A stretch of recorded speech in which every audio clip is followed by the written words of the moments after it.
Have you ever been troubled by sleep problems? Do you feel extremely tired but still can't fall asleep? Or even when you're already exhausted, sleep still eludes you? This video is perfect for late night viewing. Do you dare to challenge yourself and see if you'll fall asleep immediately after watching it? Sleep remains one of the most difficult biological mysteries to explain. Nobel laureate Francis Crick, who proposed the DNA double helix, and Sigmund Freud both tried to crack the sleep code, but neither succeeded. Today, we also want to talk about sleep. While we won't claim to have all the answers, I will share some of the knowledge I have.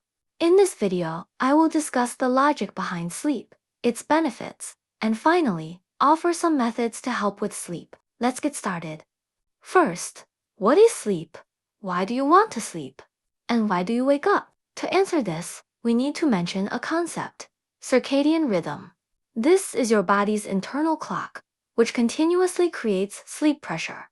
The longer you stay awake, the greater the pressure, and gradually, you begin to feel sleepy. In fact, your body's circadian rhythm doesn't strictly follow a 24-hour cycle. In 1938, Professor Nathaniel Kleitman from the University of Chicago and his assistant Bruce Pritchard conducted an extreme scientific study. They treated themselves as lab rats, preparing 6 weeks' worth of food and water, and set up to abandon medical beds in Mammoth Cave in Kentucky, one of the deepest caves on Earth.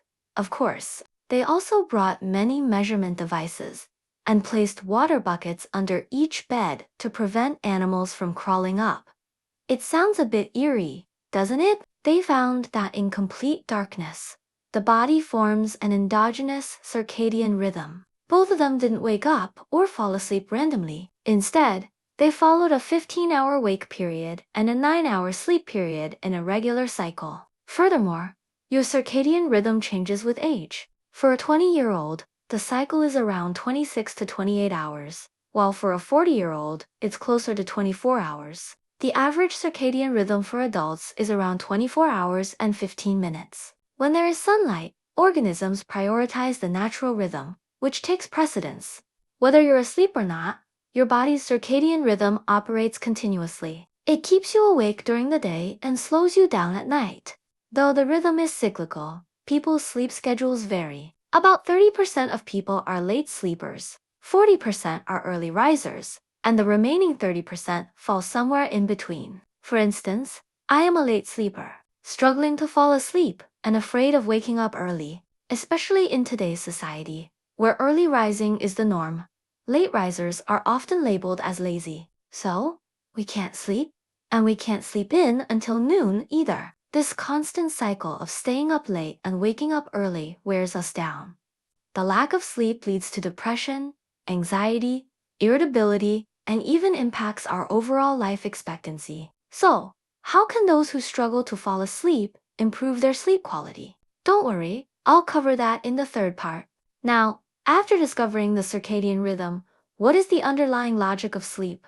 Our current understanding of sleep can be traced back to a night in December 1951 when Eugene Ashkin from the University of Chicago used an EEG machine to study his 8-year-old son's sleep. He found that 90 minutes after his son fell asleep, the monitor suddenly spiked. Upon closer inspection, his son was sound asleep, and his eyes were rapidly moving beneath his eyelids. This was the discovery of REM rapid eye movement sleep.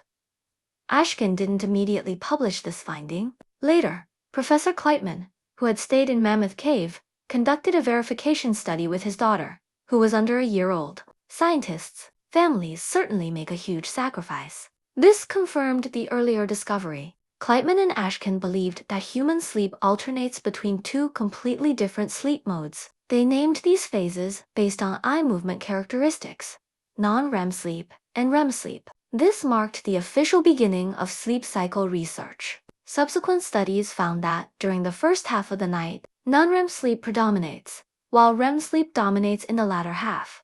Why do humans have such a complex and irregular cycle? It may sound like an inefficient evolutionary process, but you can think of it like sculpting a statue. You first place a large amount of clay on the base. This represents the memories you've accumulated throughout the day. You need to remove the unnecessary parts, which happens during long non-REM sleep, and then refine the details with a round of REM sleep. After the first cycle, The process of trimming continues with another long non-REM sleep phase. Then, after another REM sleep cycle, the balance of the sculpture changes. The second half of the night focuses on detailing, so there's more REM sleep with just a little non-REM sleep in between. This process helps the brain manage and remove memory redundancy. So, why do we need to go through this high-frequency memory process? Because, after being shaved several times, the brain realizes that the information is important. But this brings up a problem. If your sleep duration is insufficient, and you've spent the first half of the night removing memories, and the second half reinforcing important memories, but there isn't enough time for both, what do? Let's assume that a complete sleep cycle takes 8 hours, but you only sleep for 6 hours. While it may seem like you're only losing 25%, in fact, you'll lose 60% to 90% of your REM sleep. Non-REM and REM sleep serve different organs and bodily functions, and both are essential. In part 2, we'll discuss the harms of staying up late in more detail. Many office workers and students finish their work or study by 9 p.m., which marks the beginning of a time battle. After a long day, we don't want to sleep. We want to play games, listen to music, or watch videos. For instance, the person behind this black screen, yes, you, probably look like a cool and beautiful person. Late-night habits have become the norm for most people, and no one has the habit of napping anymore. There's a strange study from the 1980s. Greeks used to have regular naps, and for a long time. Typically, shops would close from 1 p.m. to 5 p.m. every day. But as we approached the year 2000, perhaps due to commercial pressures, Greece called on everyone to give up such long afternoon naps. Around the same time, Harvard University decided to track the health impacts of giving up naps on 23,000 Greek adults. They surveyed men and women between 20 and 83 years old, following them for 6 years. At the start of the study, none of the participants had a history of coronary heart disease or stroke. However, those who gave up napping saw a 37% increase in the risk of heart disease over the 6-year period. With young people, under work pressure, being more affected, the control group of those who napped showed that the death rate for those who didn't nap increased by 60%. This astonishing data really hit me hard. From now on, I will definitely take naps. No one can stop me. In Greece, there are still places where people maintain the habit of napping, such as small islands like the Aegean Sea and Ikaria Island. These islands are about 250 square kilometers in size, and there, the likelihood of men living over 90 years old is 4 times higher than that of American men. This is enough proof of the power of napping. Now, let's move on to the second part, the harms of staying up late. David Dinges from the University of Pennsylvania is a master in the field of sleep research, and he once conducted an experiment. This experiment lasted for 14 days, with the subjects divided into 4 groups. Group A stayed awake for 72 hours. Group B slept only 4 hours a day, Group C slept 6 hours a day, and Group D enjoyed a happy 8 hours of sleep each night. The researchers monitored the frequency of lapses in attention and microsleeps, like when kids suddenly doze off. The results were as follows. The 8-hour sleep group performed perfectly every day. The 72-hour sleep deprivation group, after just 1 day, had 400% more lapses in attention and mistakes. The 4-hour sleep group, after 6 nights, performed as if they had been awake for a full day, with their microsleeps increasing by 400%. By day 11, the 4-hour sleep group's performance was equivalent to being awake for 2 straight days. The most shocking results came from the 6-hour sleep group. This is the sleep duration most of us are getting. After 10 days of sleeping only 6 hours a night, their performance was as bad as staying awake for 24 hours straight. Moreover, for both the 6-hour and 4-hour sleep groups, the damage did not smooth out over time. Instead, it continued to accumulate. Finally, the study revealed the most damaging conclusion.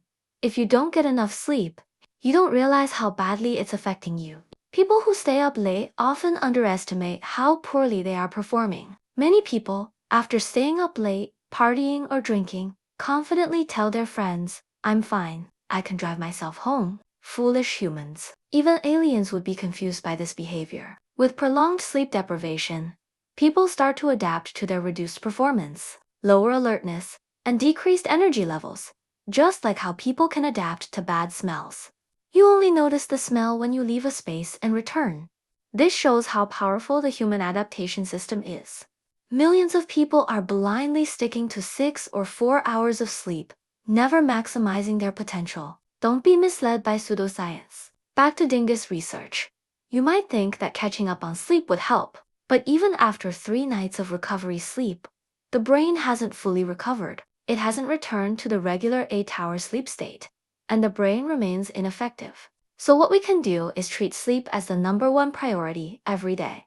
Getting a full 8 hours of sleep is truly a blessing. Speaking of dangers, the most dangerous situation caused by sleep deprivation is driving. If you fall asleep while driving at 60 kilometers per hour and your eyes close for just a few seconds, well, you might never open them again. Another study compared the effects. If you only sleep 4 hours, your condition is similar to drunk driving. Your chances of getting into an accident are 6 times higher than normal. But if you sleep for hours and also drink alcohol, your risk of an accident is 30 times higher than that of a sober driver. The harmful effects of lack of sleep and alcohol create a chemical reaction, not just an additive effect, but an exponentially multiplied one. Never drive when you're sleep deprived, having only 4 hours of sleep and drinking. As soon as you touch the steering wheel, you're done.